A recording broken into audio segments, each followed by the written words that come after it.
प्रसिद्ध श्लोक या श्लोकों का जोड़ा कह सकते हैं, जो कि गीता के सबसे प्रमुख श्लोकों में से है, लेकर आई हूं आपके लिए।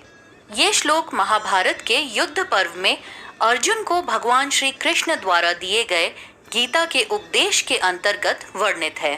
श्लोक है, यदा यदा हि धर्मस्य ग्लानिर्भवति भारत अभ्युत्थानं धर्मस्य तदात्मानं सृजाम्यहम् परित्राणाय साधूनां विनाशाय च दुष्कृतां धर्म संस्थापनार्थाय संभवामि युगे युगे। ये श्लोक गीता के चौथे अध्याय के 7वें और 8वें श्लोक हैं। अर्थ बताने से पहले मैं आपको इसका संदर्भ बता देती हूँ। कुरुक्षेत्र में महाभारत का युद्ध आरंभ होने वाला है। अर्जुन जब देखते हैं कि उन्हें अपने ही गुरुजनों और स्वजनों के विरुद्ध युद्ध करना है, तब सांसारिक माया के वशीभूत होकर उन्होंने युद्ध करने से मना कर दिया। ऐसे में भगवान श्री कृष्ण अर्जुन को गीता का अत्यंत गोपनीय ज्ञान प्रदान करते हैं।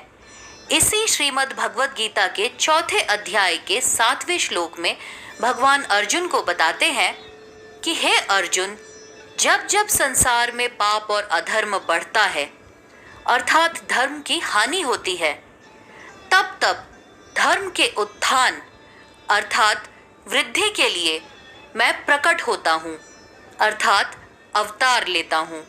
अब मैं विस्तार से इसका अर्थ समझा देती हूँ। श्री कृष्ण अर्जुन को ये गूढ़ रहस्य समझाते हैं कि संसार में जब भी पाप और पुण्य का संतुलन बिगड़ता है, पाप पुण्य से अधिक होने लगते हैं और सीमा लांघ जाता है, लोग ईश्वर को भुलाकर अन्याय और गलत कार्यों में रत हो जाते हैं, उनके धर्म के प्रति निष्ठा समाप्त होने लगती है। ऐसे में अधर्म को रोकने और धर्म को वृद्धि प्रदान करने के लिए मैं अवतरित होता हूँ। जिस परमात्मा को भुला दिया गया है, जो कि मानव की आत्मा में ही बसते हैं, उस बोध को जागृत करने के लिए प्रभु प्रकट होते हैं। क्योंकि अधर्म उपजता तो मानव मन में ही है, जब वो सद को भुला देता है, परमात्मा को भुला देता है। गूढ़ अर्थ यहाँ मुझे ये समझ में आता है कि जब भी मानव अपनी आत्मा की आवाज सुनना बंद कर देता है, तब अधर्म बढ़ने लगता है।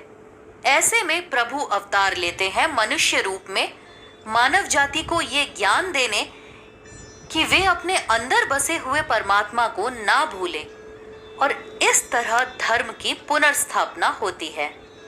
एक और अर्थ ये भी हो सकता है कि प्रभु लोगों के मन में बसी शंकाएं दूर करते हैं, उन्हें धर्म अधर्म का बोध करवाते हैं, ताकि वे आगे आकर अधर्म को रोके और धर्म की स्थापना करें।